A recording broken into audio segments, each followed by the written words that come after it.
Bolehkah menyembuhkan orang pada hari Sabat atau tidak? Injil Lukas bab 14 ayat 1 sampai 6. Ketika makan di rumah orang Farisi, Yesus didatangi seorang yang sakit busung air. Melihat orang yang sakit itu, Yesus tidak langsung menyembuhkan, tetapi melontarkan pertanyaan kepada para ahli-ahli Taurat dan orang-orang Farisi yang hadir pada waktu itu. Ia bertanya kepada mereka, boleh nggak menyembuhkan orang pada hari Sabat? Pertanyaan itu bukan pertanyaan untuk meminta izin, tetapi dilontarkan kepada mereka untuk mengetahui pendapat mereka, apakah boleh orang menyembuhkan pada hari Sabat. Yesus tahu bahwa mereka pasti berpikir dan juga berpendapat tidak boleh. Tetapi pertanyaan Yesus itu adalah pertanyaan yang ingin juga mempertanyakan pandangan dan keyakinan orang-orang tentang hari Sabat. Hari Sabat memang hari yang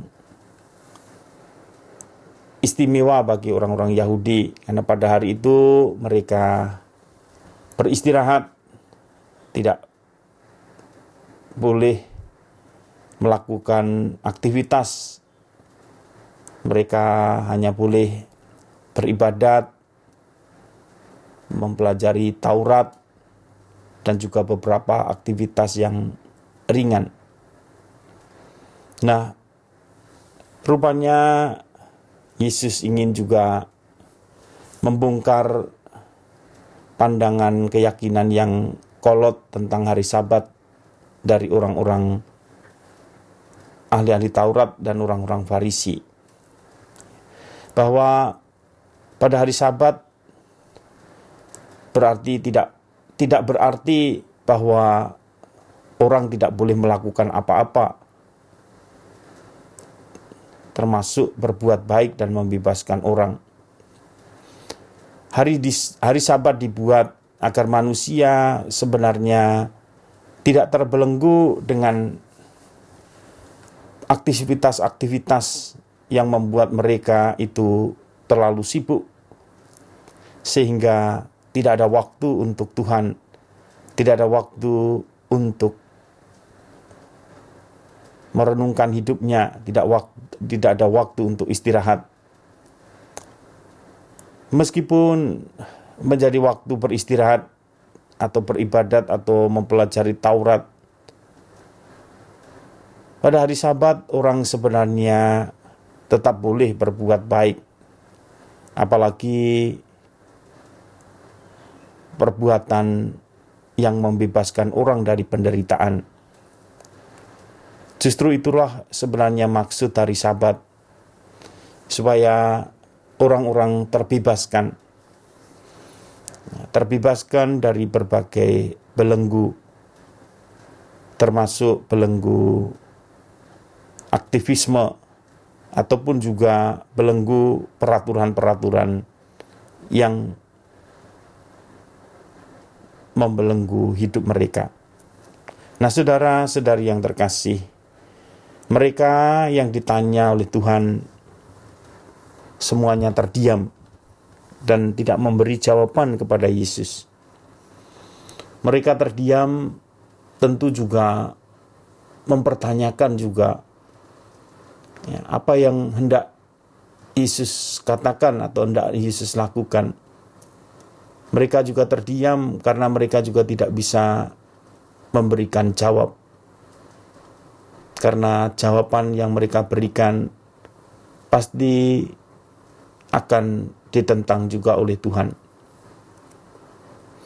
Nah, karena mereka terdiam, tidak ada jawaban dari mereka, dikatakan Yesus kemudian memegang tangan orang sakit itu dan menyembuhkannya. Dengan apa yang dilakukan oleh Yesus ini, Yesus hendak menunjukkan bahwa ia atau manusia adalah Tuhan atas hari Sabat. Daripada hanya mengikuti aturan atau tradisi hari Sabat, Yesus menunjukkan bahwa orang-orang yang menderita harus diringankan. Berbuat baik dan berbelas kasih harus lebih diutamakan daripada hanya sekedar mengikuti aturan atau tradisi. Yesus memberi contoh dalam kehidupan mereka bahwa pada hari Sabat bukan soal tidak boleh melakukan apa-apa. Ketika anak atau lembu mereka terperosok pada hari Sabat, mereka segera menolong.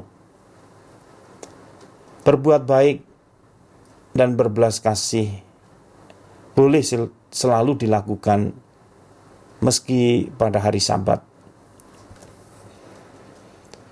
Belajar dari percakapan Yesus dengan para ahli Taurat dan orang Farisi dan apa yang Yesus lakukan pada hari Sabat, kita juga perlu menyadari bahwa dalam kehidupan kita berbuat baik bagi sesama dan berbelas kasih lebih utama daripada hanya melaksanakan peraturan, hukum, ataupun adat istiadat.